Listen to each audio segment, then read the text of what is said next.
Antigua Grecia.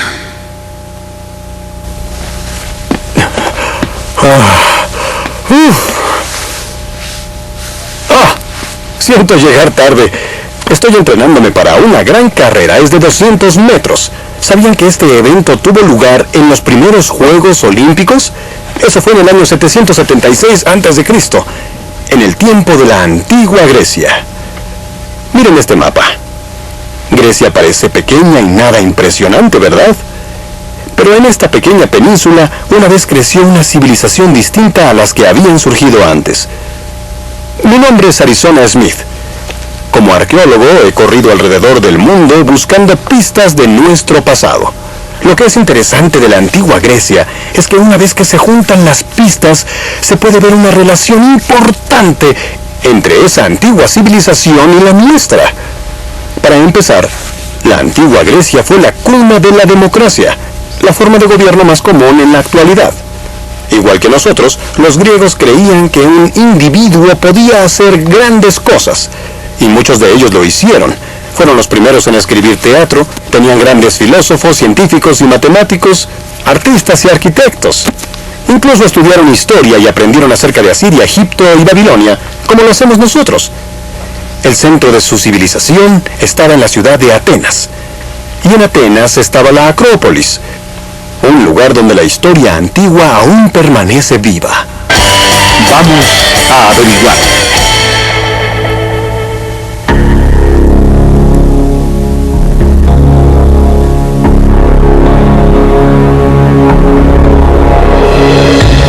La Acrópolis, que significa alta ciudad en griego, todavía se levanta sobre la ciudad de Atenas.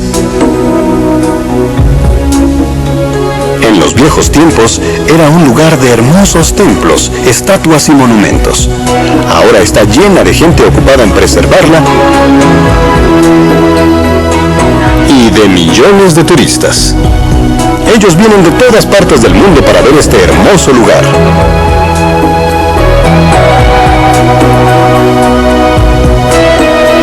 Pueden verse columnas quebradas y piedras apiladas, pero aún así es impresionante.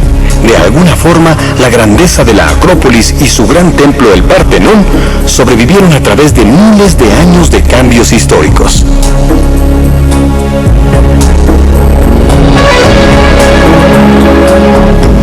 Cuando se construyó en el siglo V a.C., el Partenón era el templo de Atenea, la diosa patrona de Atenas. La gente traía regalos a la diosa, pero pocos podían entrar a su templo. La estatua de Atenea era de más de 10 metros de alto. Estaba elaborada de madera, oro y marfil, hecha por el escultor Fidias. Atenea estaba vestida como la diosa de la guerra, con una figura de 6 pies de alto de Nike, la diosa de la victoria, en su mano.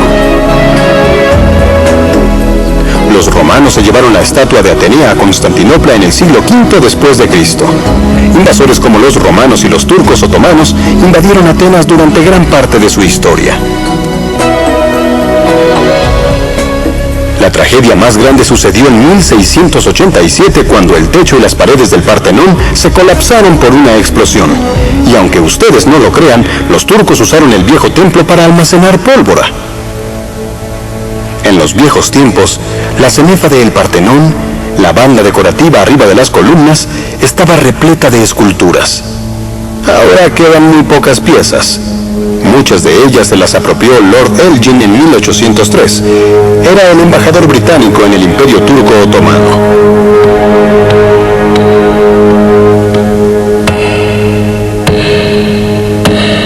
Con el permiso de los turcos, Elgin llenó 22 barcos con esculturas y las vendió al gobierno británico. Las esculturas del Partenón se comenzaron a llamar los mármoles de Elgin y siguen siendo una de las mayores atracciones en el Museo Británico de Londres.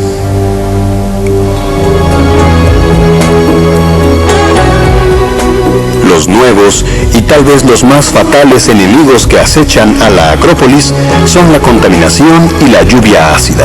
Los griegos llevan a cabo un enorme proyecto para preservar y estabilizar su herencia. Cuando terminen, este esfuerzo de preservación habrá tomado más de 30 años, 2 veces el tiempo que se tardaron en construir el Partenón por primera vez. Pero los expertos en preservación y los trabajadores han sido muy cuidadosos tratando de unir las piezas y de restaurar las decenas de miles de fragmentos que descubrieron en las sagradas colinas de la ciudad.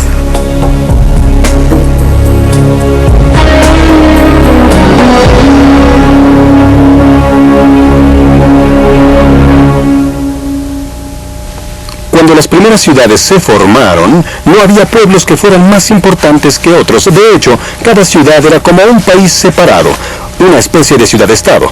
En el primer periodo hubieron más de 700 de ellas. Sin embargo, los griegos se consideraban un solo pueblo y tenían una misma lengua. A mediados del siglo V a.C., una ciudad-estado, Atenas, se convirtió en el centro de la civilización griega. Dominaba el comercio, la cultura, la educación y la política. Así que cuando hablamos de los antiguos griegos, usualmente hablamos de Atenas. Su única competencia era la ciudad de Esparta, un lugar muy diferente donde las personas se dedicaban a la guerra. Los atenienses, por otro lado, se dedicaban a la democracia.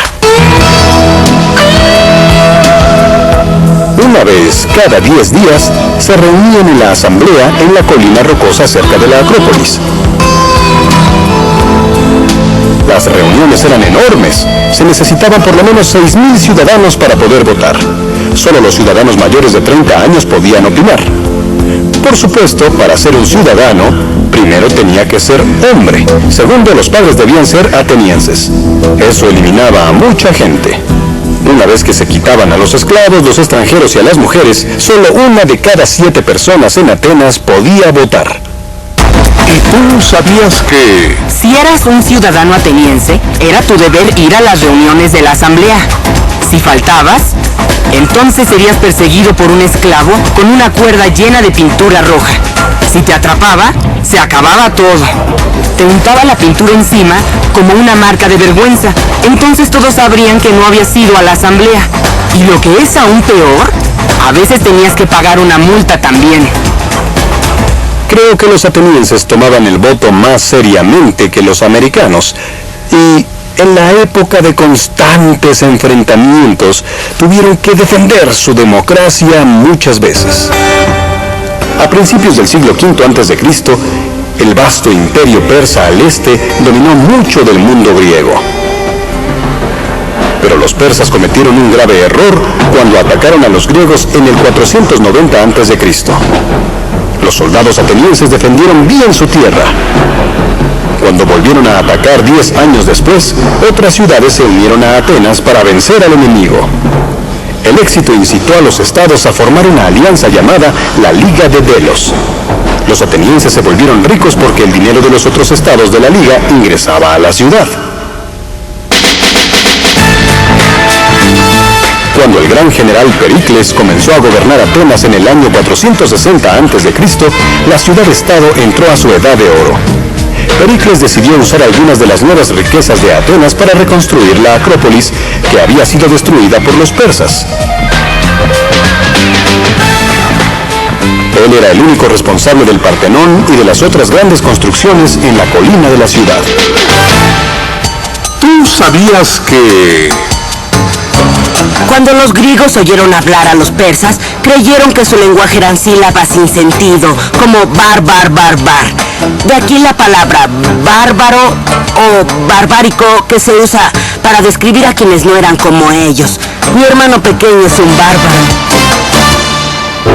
Los constructores.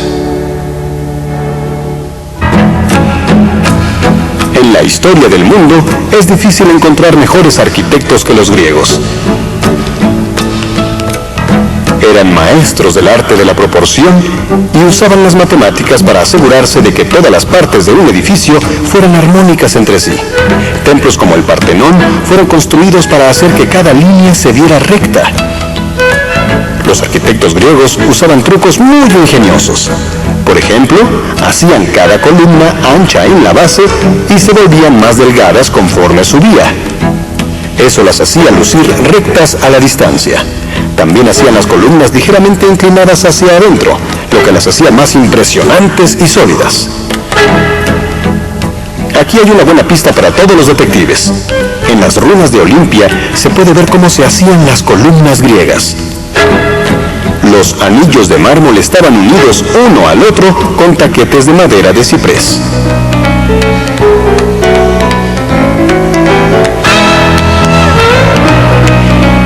Aún en ruinas, los hermosos detalles tallados de los edificios son impresionantes. Imagínense en los viejos tiempos, cuando muchos de los decorados y esculturas estaban coloridamente pintados. Los edificios públicos en muchas partes del mundo de hoy tienen una gran deuda con los antiguos griegos. En Washington, D.C., muchos de los edificios más conocidos se basaron en el estilo griego.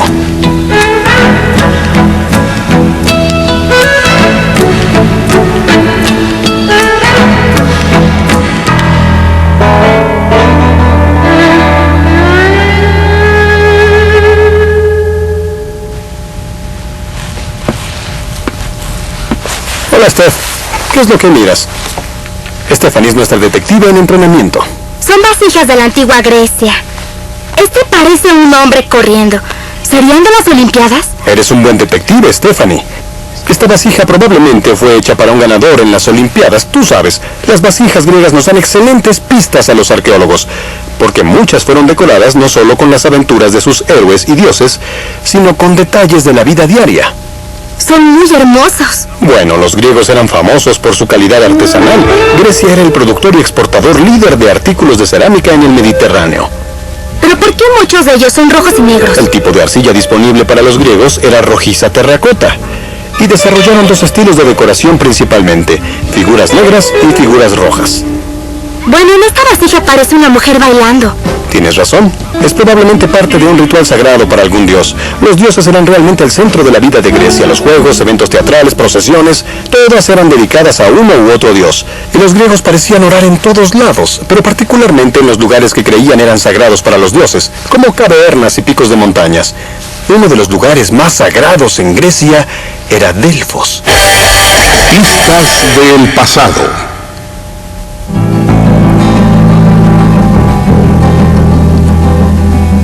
Para los antiguos griegos, el santuario de Delfos era el centro de la tierra dedicado a Apolo, dios de las profecías y la luz. Los griegos venían con sus problemas aquí para pedir consejo al dios.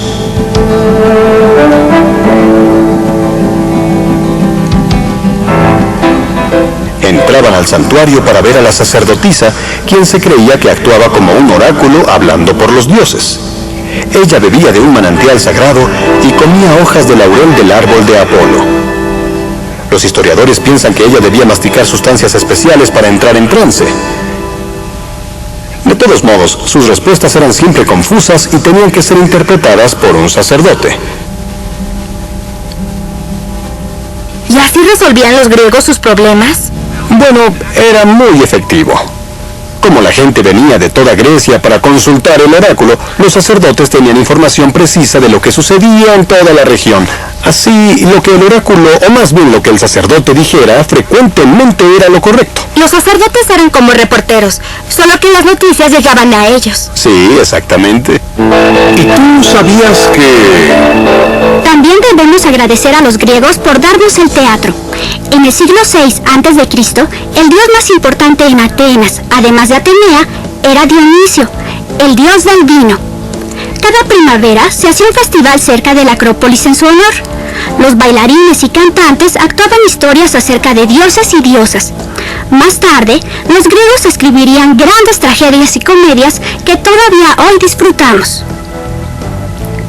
Pero en la antigua Grecia, ellos las actuaban diferente. Los actores cantaban sus líneas a coro y los hombres actuaban todos los papeles, incluyendo los de las mujeres. Usaban coloridas máscaras, así todos podían saber a quiénes representaban.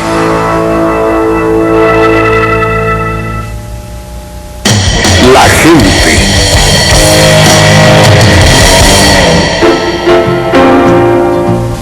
Este lugar puede verse árido ahora, pero en el siglo V a.C. era el corazón de Atenas. Le decían el Ágora, y estaba lleno de edificios gubernamentales, tiendas de vasijas y artesanías, juglares y bailarines, y puestos abiertos donde los hombres compraban. Los atenienses eran mercaderes activos porque tenían bienes de todas partes del mundo. El mercado probablemente lucía como este en Atenas hoy.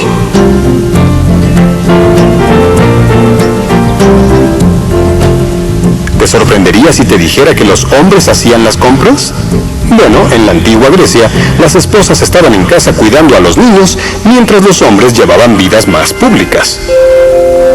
Los hombres griegos ricos pasaban las noches en fiestas llamadas simposia, donde bebían vino e intercambiaban ideas de política y filosofía. Uno de los grandes oradores en esa época fue Sócrates, quien desafió a los hombres a cuestionar las creencias que tenían por sentadas. Ahora le llamamos el primer gran filósofo. Pero para la mayoría de los griegos, la vida era difícil. La tierra era pobre y rocosa. Los agricultores cultivaban aceitunas para aceite de oliva y uvas para vino, dos grandes exportaciones. Las cabras eran útiles porque requerían solo tierra de pastoreo y proveían leche, queso y lana. Las mujeres tejían ropa de lana para toda la familia. Los antiguos griegos comían principalmente pescado, frutas y vegetales. También comían mucho pan y queso y bebían vino. Comían pan remojado en vino en el desayuno. ¿Y tú sabías que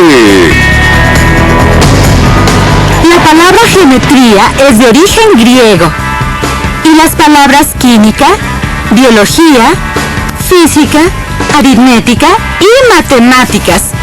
Ellos inventaron muchas de las feas cosas que aprendemos en la escuela, o por lo menos el nombre de las materias? vida de niños? Los antiguos griegos fueron una civilización avanzada. Pero cuando ves la diferencia en el trato entre niños, niñas, hombres y mujeres, parecen más cercanos a la edad de piedra que a nosotros. Los niños memorizaban largas partes de la Ilíada y la Odisea, de Homero, el escritor más importante para los griegos. Las niñas no eran adecuadas para recibir una educación formal. Los niños estudiaban ciencias, matemáticas, literatura, geografía e historia.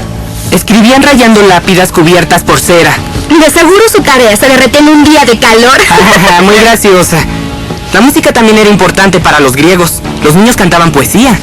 ¿Quieres oírla? Claro que no. Las niñas no sabían tocar la flauta, no podían tomar clases de baile. En un baile popular imitaban los movimientos de un oso. Al menos suena divertido. El deporte era tan importante para los griegos como la educación. Los niños corrían, lanzaban el disco, la jabalina y luchaban. En Esparta las niñas eran entrenadas también.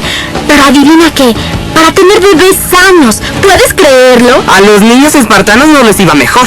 Cuando tenían 7 años iban a vivir a barracas del ejército para hacerse soldados. Eso es muy duro. Pero aún así las niñas se casaban cuando tenían 13 o 14 años.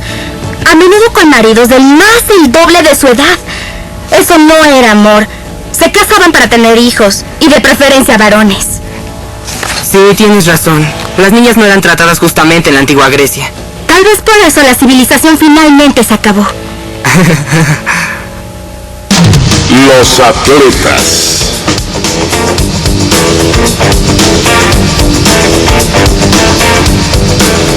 Cada 4 años, la gente del mundo griego parlante venía aquí a Olimpia. Apuesto a que adivinas para qué. Sí, aquí es donde las Olimpiadas empezaron en el 776 a.C. Pero para los griegos, los Juegos eran inicialmente un festival religioso. Ellos construían grandes templos y altares aquí.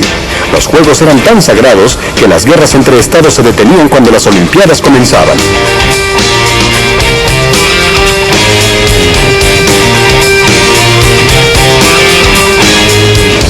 La participación en los Juegos era abierta para todos los hombres libres griegos, pero el entrenamiento era caro y tenían que entrenar por 10 meses más 30 días adicionales en Olimpia.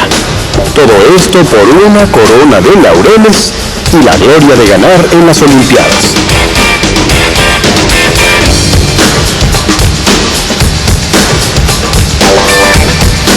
Antes de competir, Los atletas aceitaban sus cuerpos y luego se frotaban con arena y ceniza.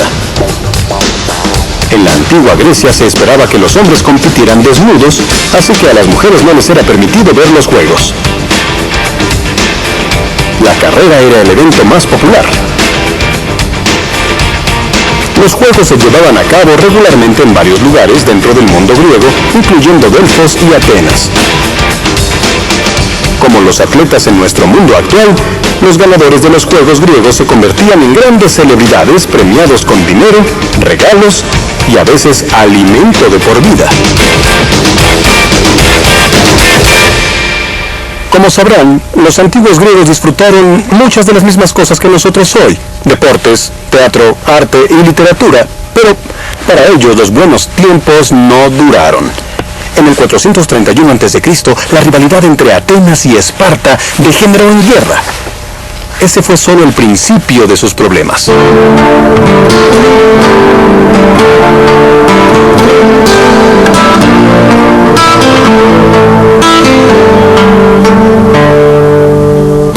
Un año después, una terrible plaga azotó a Atenas.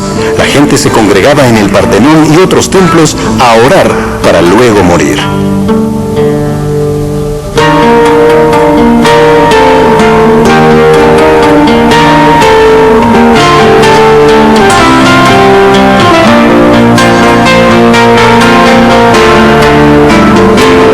Incluso el gran Pericles murió. Ya sin su liderazgo, la guerra con Esparta duró 30 largos años y terminó con la derrota de Atenas.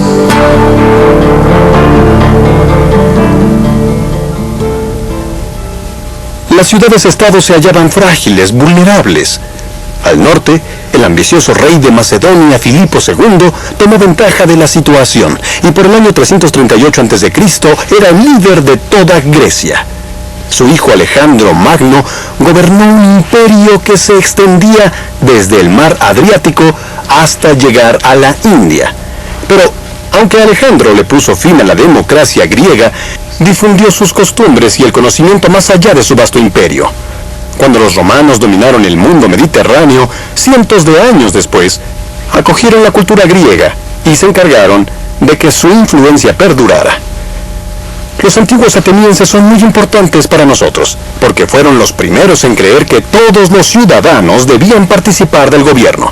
Ellos pensaban que los individuos tenían el poder y la habilidad para pensar y crear grandes cosas. Como resultado, sus logros en la ciencia, la literatura, la filosofía y las artes continúan influenciándonos hoy. Cuando veas todas las pistas, las evidencias en la mesa, creo que estarás de acuerdo en que le debemos mucho a la antigua Grecia.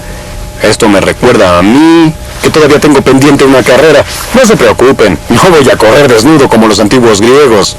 Adiós.